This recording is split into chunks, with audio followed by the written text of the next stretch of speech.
Hello friends, हमारे YouTube channel college education में आप सभी का स्वागत है। आप देख रहे हैं स्क्रीन पर एक फ़ोटो है। क्या आपको पता है फ़ोटो किसकी है?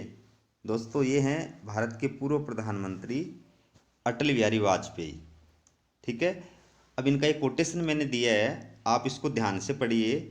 जहाँ विरोध और विरोधियों का को गद्दार मानने का भाव है, जहाँ विरोध और विरोधियों को गद्दार मानने का भाव है, वहाँ लोकतंत्र समाप्त होता है और तानाशाह का उदय होता है।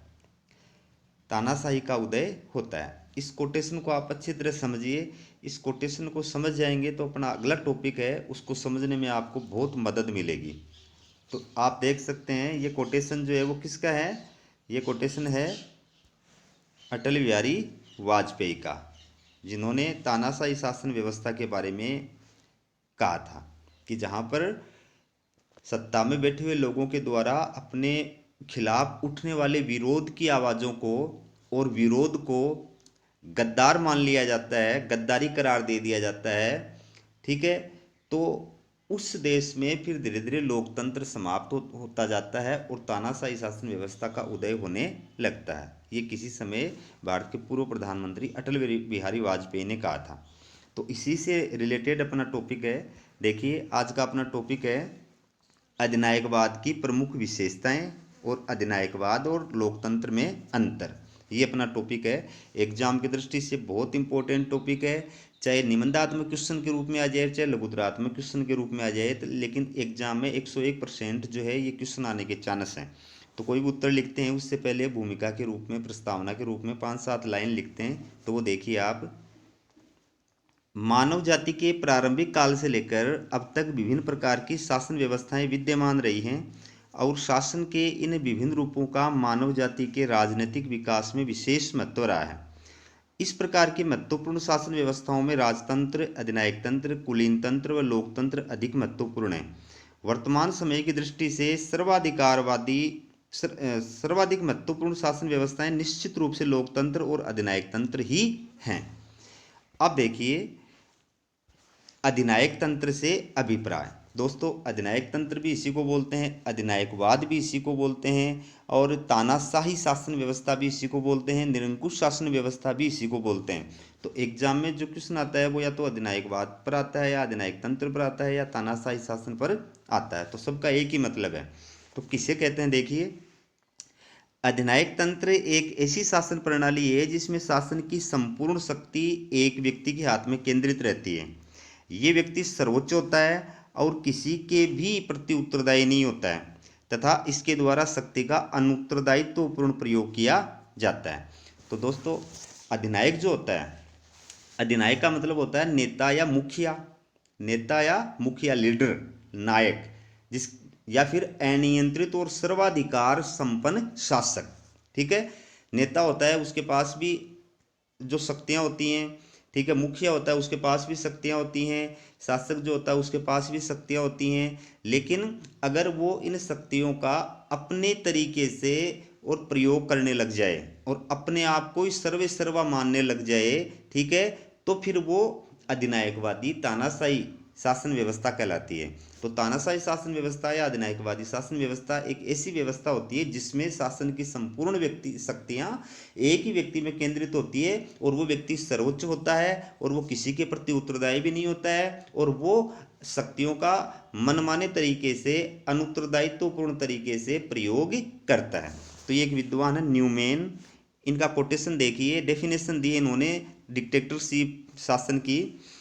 अधिनायक तंत्र से हमारा अभिप्राय एक व्यक्ति अथवा व्यक्तियों के समूह के शासन से है जो राज्य में सत्ता पर बलपूर्वक अधिकार कर लेते हैं और उसका असीमित रूप में प्रयोग करते हैं। दो बातें हैं दोस्तों, या तो सत्ता पर बलपूर्वक अधिकार करना, सत्ता पर बलपूर्वक अधिकार करके और फिर मनमाने तरीके से शासन करना, या सत्ता पर तो वैधानिक तरीके से ही अधिकार करते हैं, संवैधानिक तरीके से ही अधिकार करते हैं, लेकिन सत्ता प्राप्त करने के बाद में फिर मनमाने तरीके से शासन करना। तो दोनों ही जो है वो तानाशाही शासन कहलाएंगे, दोनों ही अधिनायकवादी शासन कहलाएंगे। ठीक है।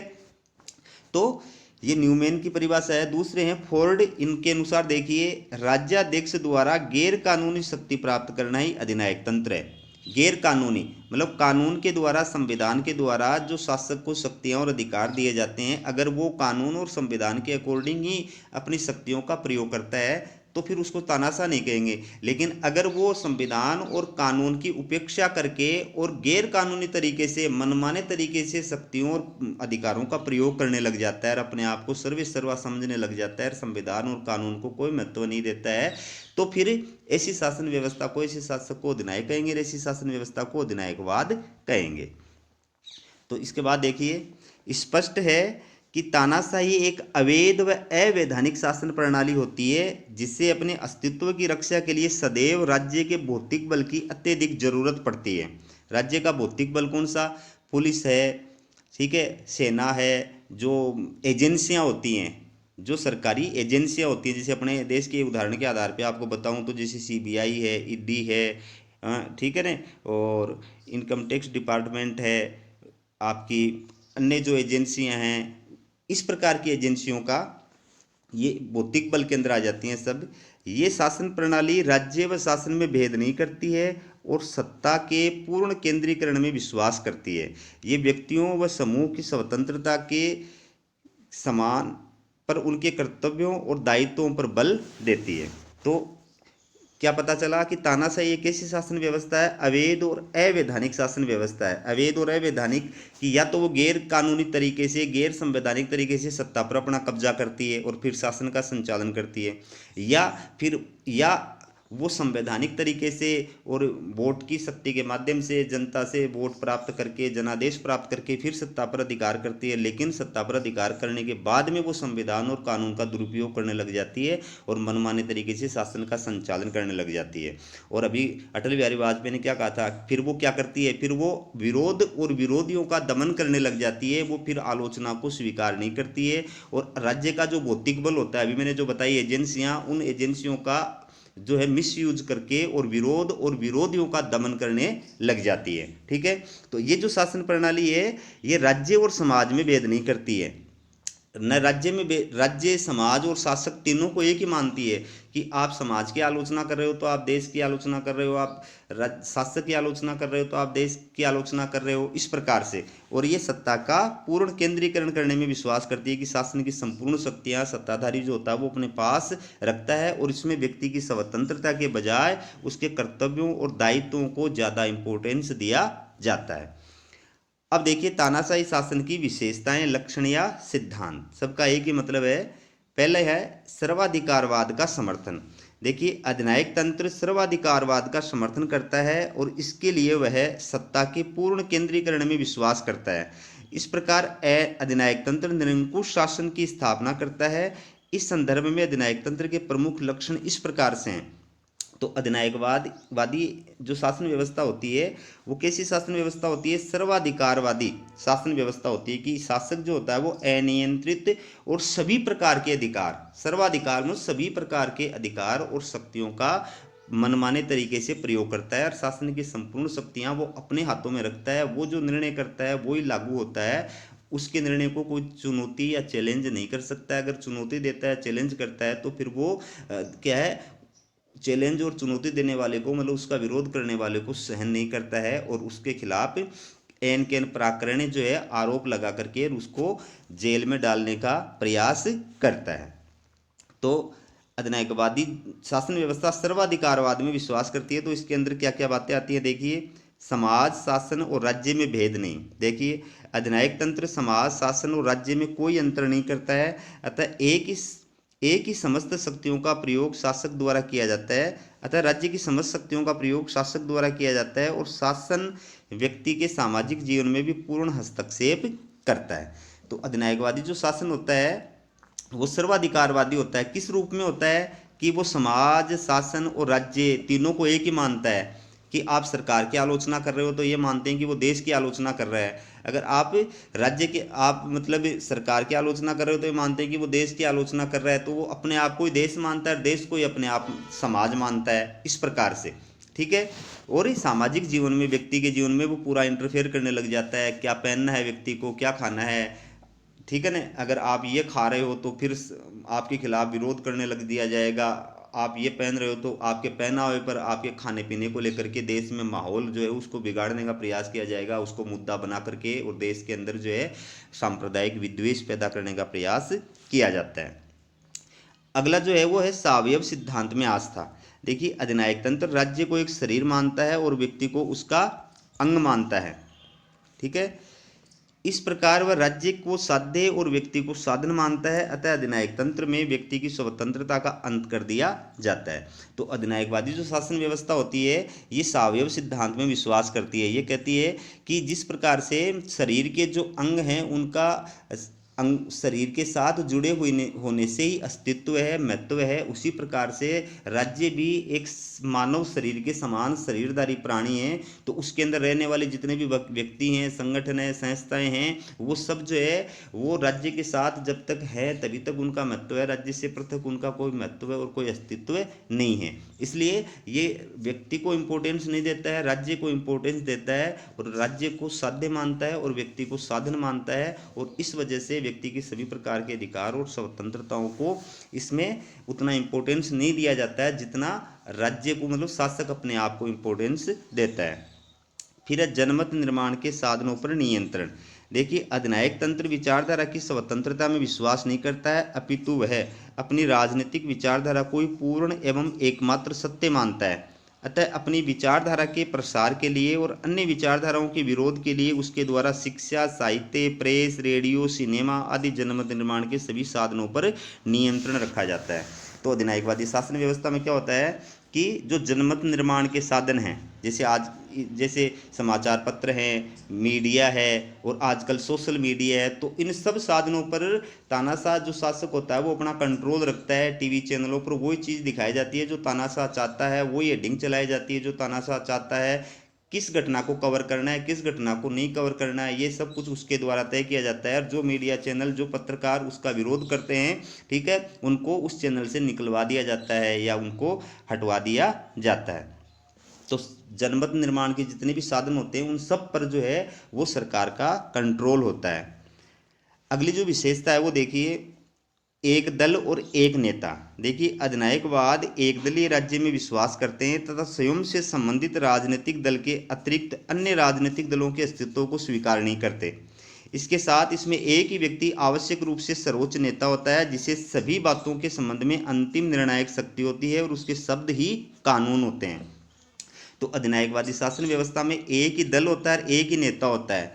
One nation one party, one nation one leader, इस विचारधारा के अंदर ये शासन व्यवस्था विश्वास करती है। इसलिए जहाँ तक संभव होता है देश के अंदर अन्य विपक्ष की जो पार्टियां होती हैं उनका या तो दमन कर दिया जाता है या उनको इस लायक नहीं छोड़ा जाता है कि वो सत्ता को चुनौती दे सके, उनको टक्कर दे सकें।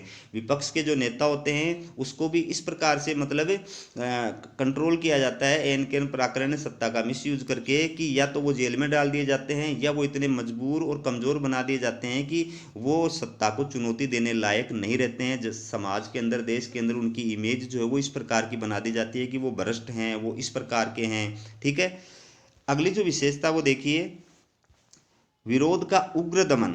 देखिए, अधिनायक तंत्र अपनी विचारधारा, अपने दल तथा अपने नेता का विरोध किसी भी रूप में स्वीकार नहीं करता है, अपितु सदैव ही अपने विरोध को शक्ति पूर्वक कुचलने को तत्पर होता है। तो अधिनायकवादी शासन व्यवस्था में विरोध का उग्र दमन किया जाता है। अभी मैंने अटल बिहारी वाजपेयी का कोटेशन आपको सुनाया था कि विरोध जो है, विरोध का जो भाव है, वो विरोधी का जो भाव है उसको गद्दार बना दिया जाता है कि आप सत्ता का विरोध कर रहे हैं, ठीक है, या सत्ता की आलोचना कर रहे हैं तो फिर आपको गद्दार कहा जाएगा, आपको देशद्रोही कहा जाएगा।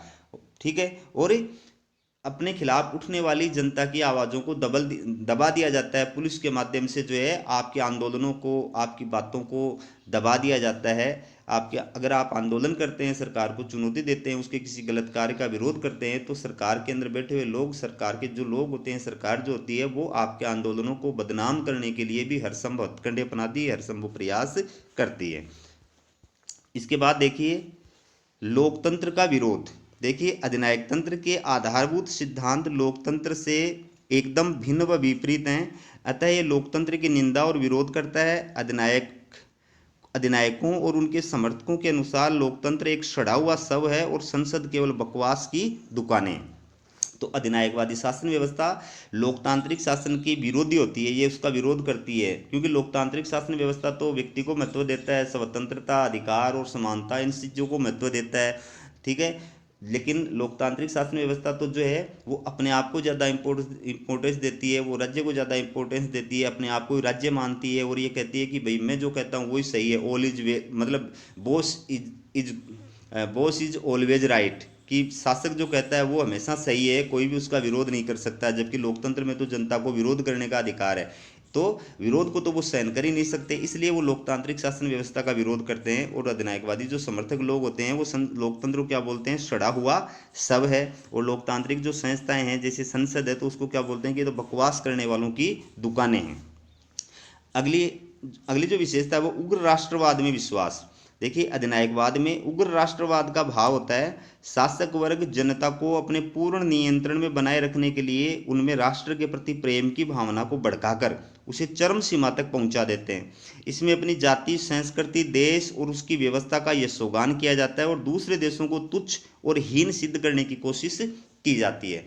तो अधिनायकवादी शासन व्यवस्था उग्र राष्ट्रवाद में विश्वास करती है। उग्र राष्ट्रवाद का मतलब होता है कि हम अपने देश से प्रेम करें, असीम प्रेम करें, देश के लिए जिएं और देश के लिए मरें, और विरोधी देशों से, दूसरे देशों से अपन घृणा करें, नफरत करें, और ये माने कि हमारा ही देश दुनिया में सर्वश्रेष्ठ है, हमें मतलब रहने का अधिकार है, हमारा देश प्रगति करे, हमारा देश उन्नति करे, बाकी देश जो है वो भाड़ में जाएं। इस प्रकार की सोच जो है वो अधिनायकवादी शासन व्यवस्था के अंदर होती है। इसलिए अधिनायकवादी शासन व्यवस्था जो होती है वो क्या करती है, जनता पर अपना पूर्ण नियंत्रण रखती है और उनमें देश प्रेम की, राष्ट्रवाद की कूट कूट कर भावना बढ़ने का प्रयास करती है। मतलब ऐसे मुद्दे उठाती है जो राष्ट्र से जुड़े होते हैं, और उन मुद्दों को आधार बना करके फिर वो जो है जनता में अपने आप को लोकप्रिय बनाने की कोशिश करती है, चुनाव जीतने की कोशिश करती है।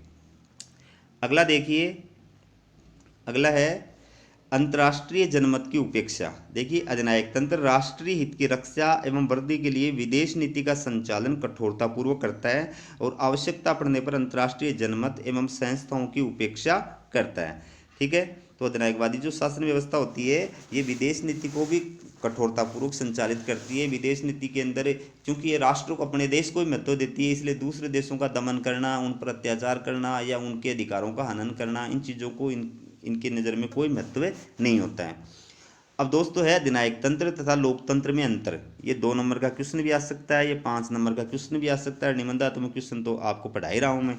तो अधिनायकवादी शासन व्यवस्था और लोकतंत्र, डिक्टेटरशिप और डेमोक्रेसी में क्या अंतर है? देखिए, पहला अंतर देखिए, लोकतंत्र का आधार जनता की सहमति, इच्छा है, जबकि अधिनायक तंत्र का आधार शक्ति है। अधिनायकवादी जो शासक होता है वो शक्ति के बल पर सत्ता प्राप्त करता है, या अपनी सत्ता भले जनमत की इच्छा से प्राप्त की हो, लेकिन उसके बाद वो शक्ति का इस्तेमाल करके अपनी सत्ता को बनाए रखने का प्रयास करता है। जबकि लोकतांत्रिक शासन जो होता है वो जनता की इच्छा की और सहमति से संचालित होता है। जनता जिसको लाइक करती है, जिसको जनादेश प्रदान करती है, उसके वो शासन के अंदर अधिकार करता है। दूसरा अंतर है, लोकतंत्र में व्यक्ति को साध्य माना जाता है तथा राज्य को साधन।